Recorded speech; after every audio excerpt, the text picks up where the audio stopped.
Hi, welcome to the Family Office Project. I'm Jon Carroll, your host, and the purpose of the Family Office Project is to engage with and learn from, get insights from family office executives and family office professionals. Today, we are joined by a family office executive, Marjorie Van Doren, and we're going to have an excellent discussion with her about and gain her insights about operations and technology in the family office. But first, before we begin, I'd like to thank our sponsor for this session, FundCount. FundCount is an investment and partnership accounting platform that integrates all of the information for a family office and also for other types of firms in the wealth management industry. FundCount minimizes risk through automated data fields and through the tools that it enables its clients. It streamlines reporting and is flexible and puts control over reporting in the hands of users. And finally, offers global support, 16 hours a day, global support. So thank you, FundCount, for sponsoring this conversation. Now I'd like to take a minute and introduce Marjorie Van Doren, our guest today. In the interest of full disclosure, Marjorie and I have worked together in the past. I was lucky enough to meet her and work with her in a family office on a technology implementation. And from personal experience, I know that she's an excellent accountant, and she is insightful and hardworking, but also intense, and loves to learn and prove that, I think, not just to me, but to the whole family office executive team, that she was able to pick up and learn this new system and complete an implementation. So, Marjorie, welcome. Thank you. Thank you so much, John, and thank you to FundCount. I'm super excited to be here today. And just a quick couple of points on my background. I started my career in public accounting. I spent some time in for-profit and nonprofit industries, and for the last 10 years, I've been supporting ultra high net worth individuals in the multifamily office as well as the single family office setting, mainly supporting them with their tech stack and implementing different softwares and workflow processes to really streamline reporting and getting information into the right hands. Yes, so you've been working in the family office industry for about 10 years now, and in both single family offices and multifamily offices. And, just from a big picture standpoint, looking back, how would you describe the changes that you've seen in the family office tech stack over the last 10 years? Yeah, so I've seen it really dramatically change. So a lot of family offices, the structure, really is complex. There's a complex ownership structure, and you have various entities for various purposes. But typically your end client wants to see an aggregated report. So all entities combined at a high level. And oftentimes that's very labor intensive. So you have different systems and a lot of work in Excel. And that can be anywhere from like 20 hours a month just to complete a month end close, depending on your number of entities, asset line items. So going from that to implementing different softwares to automate those processes through data feeds as well as other API integrations, I've seen the ability to scale and grow that we've never experienced before in the past. Yeah, scaling the business is key to success. And if you're in a multifamily office, like I believe you are now, that's growing the business, and the accounting and finance team needs to grow along with it. So can you give us a little background on your current team in accounting and finance and in the basic responsibilities of the team? Yeah, definitely. So our current family office is structured where we have three people on our operations team, and we support roughly about six families in various capacities. So we have a really lean and mean team, which is what you typically see in a family office setting. Whether it's a single family office or multifamily office, I've been a team of one in the past, and so I think the nature of the industry is to keep a pretty small team.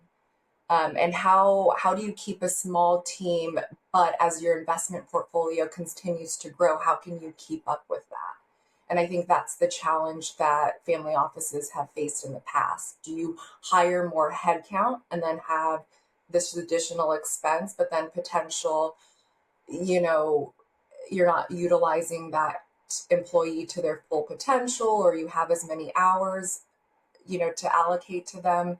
So it becomes a balancing act. Yeah, a balancing act indeed. And there's generally not a lot of appetite for hiring more people in the family office. And there's not necessarily an appetite for investing in technology. So your current tech stack, is that what we might call an all-in-one solution, or is it what we might call a best-in-class, where there are integrated pieces of software together? Yeah, so we use a couple different softwares. So we do have an integrated all-in-one, and what that means is you have your performance reporting as well as your GL capabilities, and you have your data feeds there. And what's great is you can consolidate reporting, and you're really only just focusing on maintaining one system. And what's great about that and the advantage there is it's just less maintenance, right? Anytime you have data feeding from one platform to another, that connection might break. There's always, and then you have to add in a layer of review, right? So, how do you trust data from one system getting into another? So I do appreciate having an all-in-one system for that purpose. Just maintaining one system, having the appropriate checks and controls in place. So the one system you have manages not only the investment portfolio, but also the general ledger and investment performance reporting and financial reporting. Does it also handle your bill pay capabilities? It does, yes, exactly. Yeah. So within a system, right, you have your ability to get a snapshot of your total investment portfolio as well as any operating entities that you have, and then have that in one consolidated reporting package, which is huge. Because oftentimes, you'll maintain one set of books in one system because maybe it's a little more just P&L driven, and whereas your investment entities might be in another system, and then being able to aggregate them together can really be challenging and time consuming, and that's fairly manual. Whereas if you have like an all-in-one system, and you have the proper checks in place, to consolidate your GL accounts, you can house everything, including the entities where there is a high volume of bill pay, in one platform. Could you give us a little detail on the checks and balances that your team provides on the system? In other words, I'm sure they do bank reconciliations and the like, but are there other more specific controls that you have in place that you have your team doing to make sure that the data in the system is correct? Yeah, so for bank reconciliations, I think that's pretty easy in a system like fund count, add a part, like a system that has a live data feed. I think that's really an advantage, is that you'll always be T plus one on your bank and brokerage accounts, especially relating to like your cash and your marketables. And that becomes just more of a review process. I think where there's still a lot of manual work is in your alternative investments. So investments that don't have that structured data, investments that are offline that don't have data feeds, those still require a lot of manual work in terms of review. So making sure that in our system, for example, we have the correct remaining unfunded commitment, that we tie back to, our K1 or our capital account statement on total distributions and capital calls inception to date. I think those things are still really important, because they play into liquidity and, different forecasting that your client might ask for. Mm-hmm. And reporting, I know, is key. It's a key output in not just investment performance reporting, but also financial reporting, balance sheets and statements of income and the like.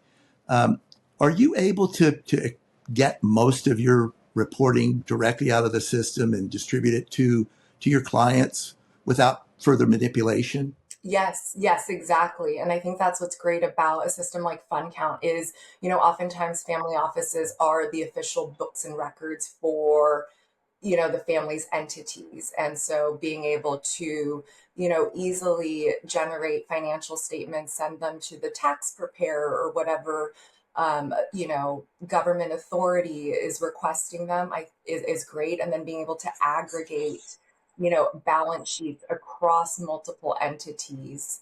And oftentimes you might, in other systems, get bogged down by GL accounts and that manual manipulation there. So in a system like FundCount, that you can create that structure and those views on the platform, and then with a couple clicks of a button, you can generate, your financial statements pretty easily. Well, the all-in-one system solution is a great solution, as you've just described. There must be some cons, though. We've talked about a lot of the pros. What are some of the cons for an all-in-one system that come to mind?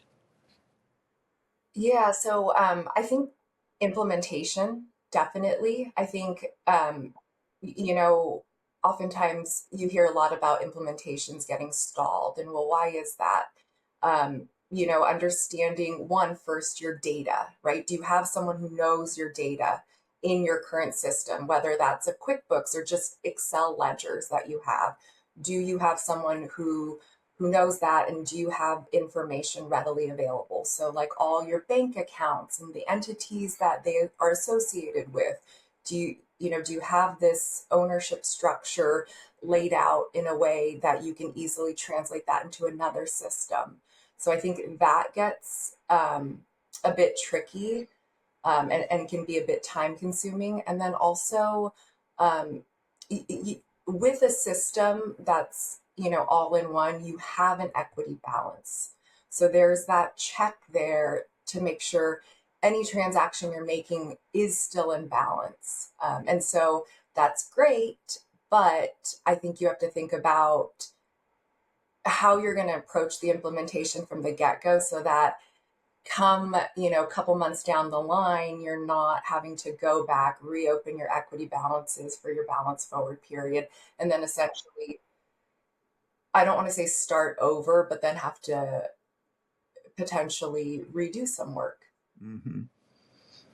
Yeah, the setup is key, and the setup depends upon the planning, and the planning depends upon understanding your business, and so right, so they're all related to good planning. The more planning you do, the better the potential for positive outcome, right?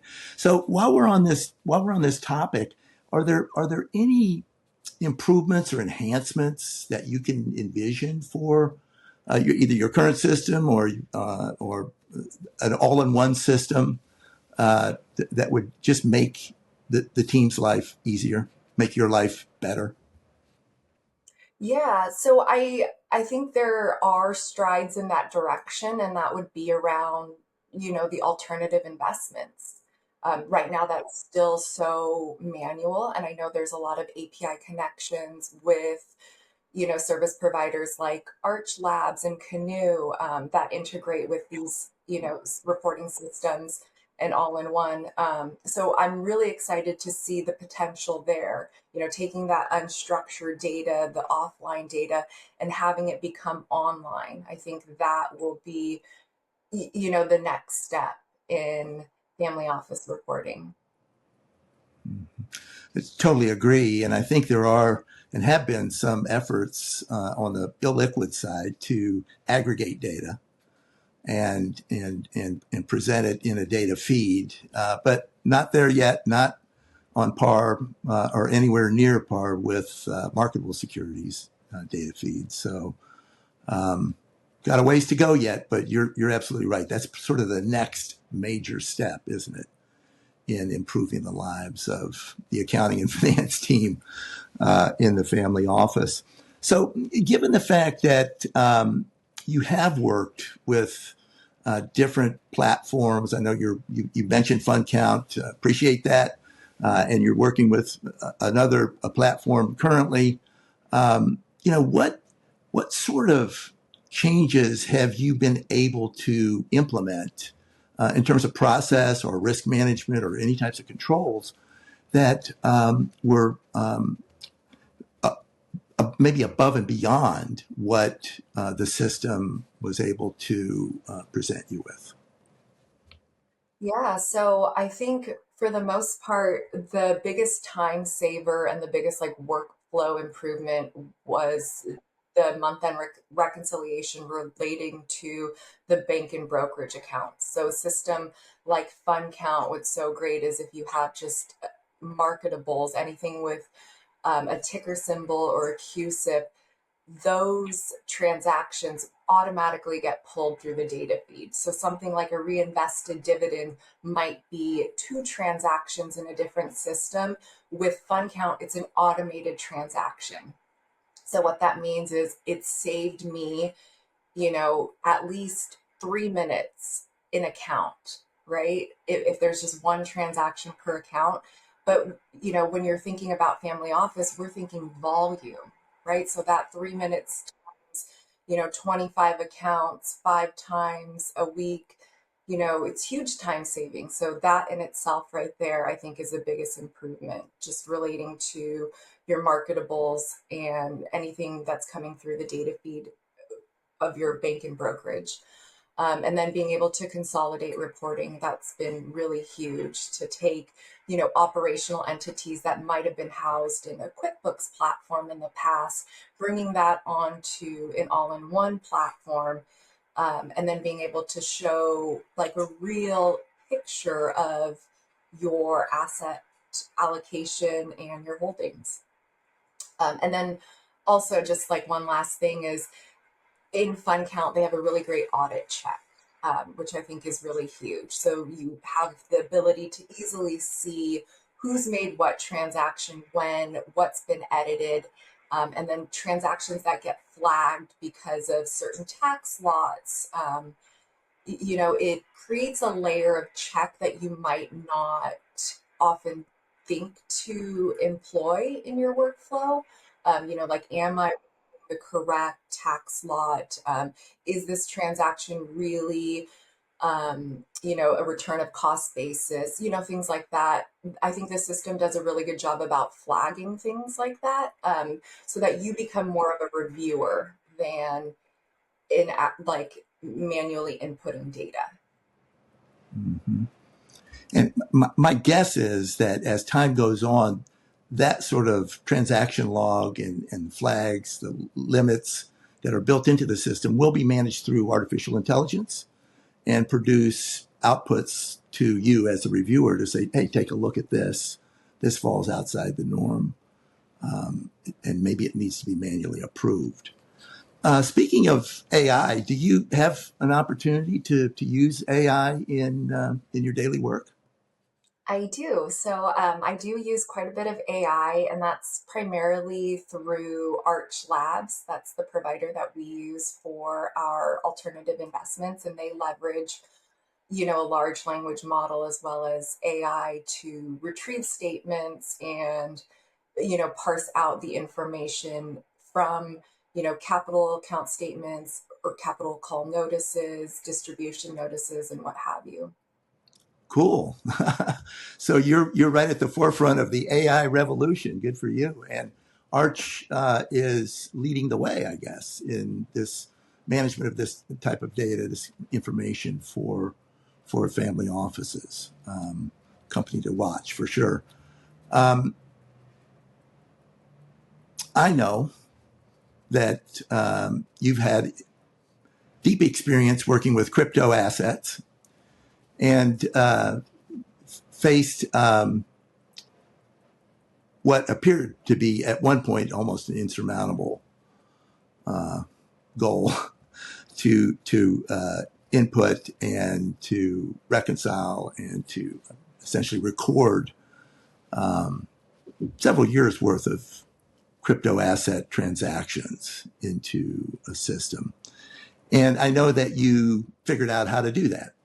Would you mind sharing that story with us about the problem itself? Maybe just a quick idea of the problem, but then how you decided to address it to the satisfaction of the principals.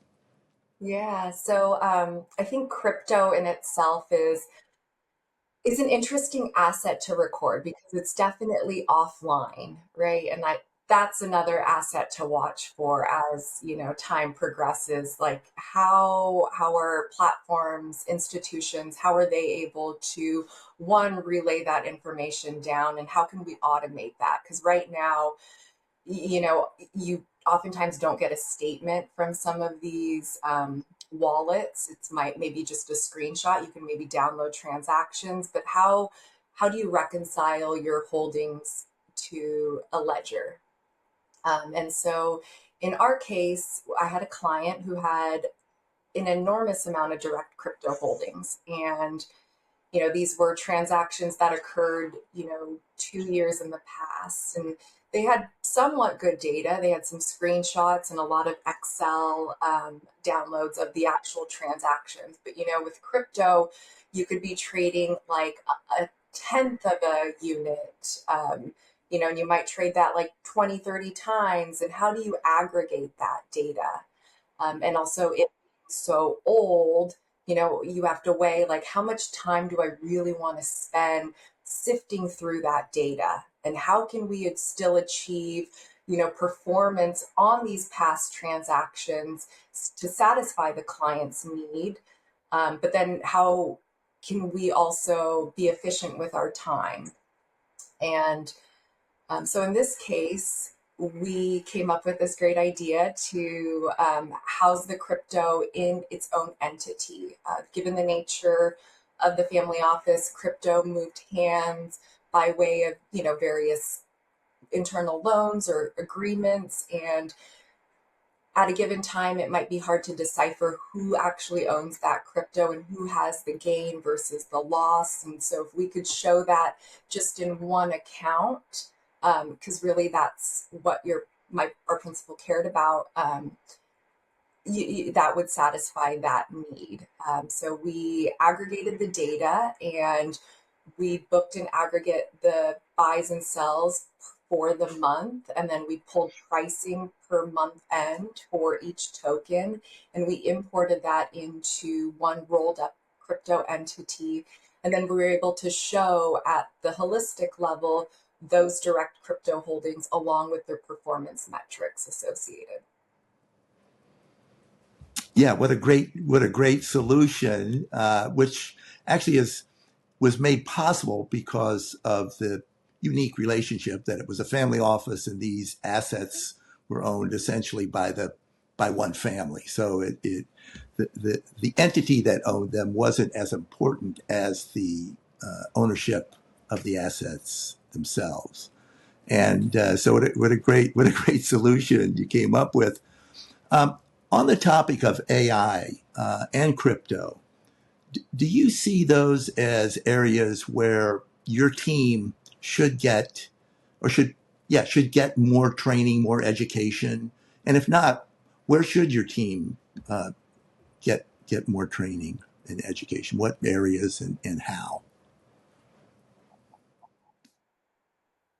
Yeah, so I think as crypto's evolving, you're right. Like how can we record properly what's being staked and what's currently like unlocked and available to trade? So I think that is good to know, and how to reflect that properly in your system, versus just like a snapshot of what your holdings are. So I think there is always going to be training, as especially as the crypto world emerges, things become online, and as that becomes more complex, like how can we reflect that properly in our reporting, and to know what's being staked versus not staked. Certain situations like that. I think that would be, really key. So as crypto, begins to grow, it would be great to see platforms begin to adopt and, lend their hand towards that growth. Yeah, it's a brave new world, isn't it? With new assets, and also with the growth of AI in, as you pointed out, in your daily work, and it's it's presenting so many opportunities for professionals to grow. Well, look, this has just been great, a great conversation with you, and in my final ask of you, I'd like you to, at the outset, I asked you to look back and reflect on what you've seen sort of change in your career in the last 10 years in family office. Now I'd like to ask you the forward-looking question. What do you see as the main things that to watch out for, the main activities, the main issues that family office executives and family office professionals need to be aware of in the coming years? Yeah, so I think, looking ahead, I think it'll be more family offices turning towards platforms that can support the automation of creating like consolidated reporting packages across various entities. I think a lot of them are going away towards the manual work, especially as investment portfolios grow and like investments become more complex. How do you keep up with that? I think you'll have to eventually go towards a system that will help you automate that. So I think in the future we'll see that trend, as well as more AI leaning support, especially around the offline investments and the alternatives, the crypto world, all of that. I think they'll be coming online. And I think soon our job will be more of review and being able to, make sure data integrations are, still working and connected. Well, thank you for all of your insights and sharing your thoughts with us today on the Family Office Project. Marjorie, it's just been great speaking with you. Thank you so much. Thank you, Jon. And you are, well, thank you. And I just want to say thanks to all of you out there taking this in. Thanks to FundCount, our sponsor for this session.